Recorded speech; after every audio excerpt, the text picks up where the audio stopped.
Green is my favorite color. It's the color of money, the color of a healthy lawn. I have green pens, green sunglasses. I painted the kitchen cabinets green, and if my wife would let me, I'd probably paint the whole damn house a dozen different shades of green. Oh, and one other thing. This is green too. This is the Artisan Cutlery Archaeo designed by the endlessly talented Dylan Mallery. Now, this isn't the small D2 liner lock version or even the large D2 G10 variant.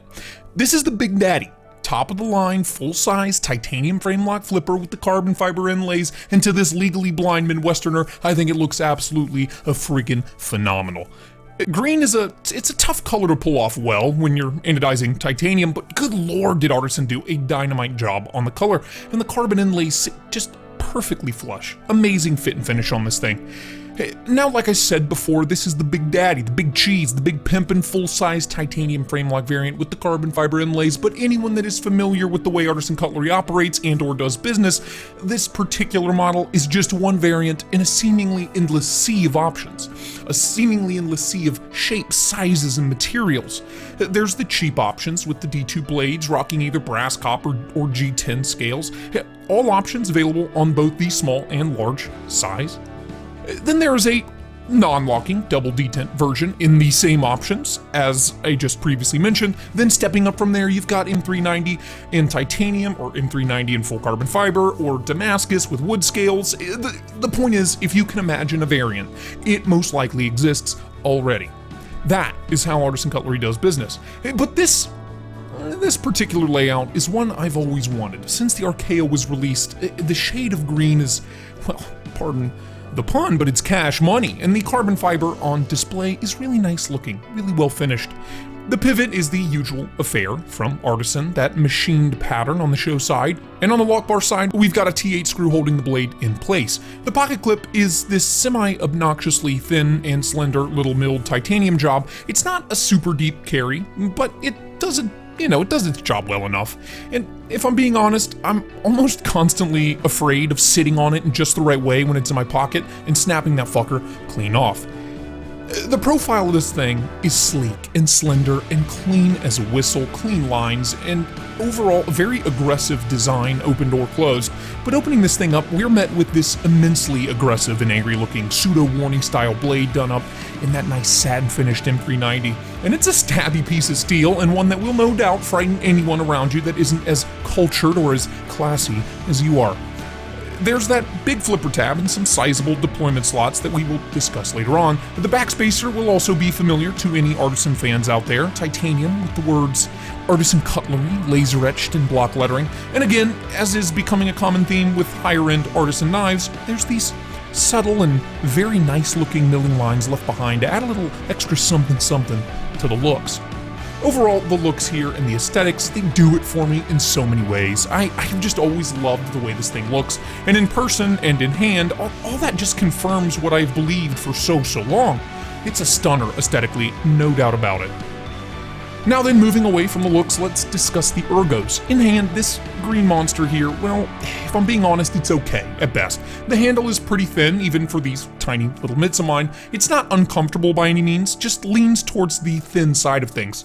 The pocket clip is so tiny that you can't even feel it at all, ever. The ergonomic lines are visually very noticeable on this, but I have to say the cutaway for the hands and for the fingers is only big enough for 2, maybe 3 fingers at most, leaving, at the very least, your pinky kind of flailing off the tail end, and it feels a little bit awkward. And as big and as long as this piece is overall, I would have liked to see a bigger, more usable finger choil so I could choke up, giving my other 3 fingers room in the cutaway area on the handles. Overall, the ergos, they aren't bad by any means, but I do find myself adjusting and then readjusting to get comfortable before going in for a cut. The blade is another story, however. Again, this big beautiful slicer is done up in M390, and it is a good and slicey. The blade stock is pretty substantially thick, so you've got a rugged and pretty sturdy slicer on your hands, but thanks to the flawlessly done flat grind, it comes down to a nice and super thin cutting edge. Overall cutting geometry is wonderful. It's chef's kiss. Now, I did buy this secondhand, and the blade needed just a tiny bit of love to get it back up to factory fresh, but a few minutes on the work sharp and a few strops, and she was splitting hairs left and right. Don't get me wrong, there are much slicier blades out there, but this one looks so damn good and performs just as good as it looks. A great blade made to cut, and one that just looks sexy as all get out while doing it.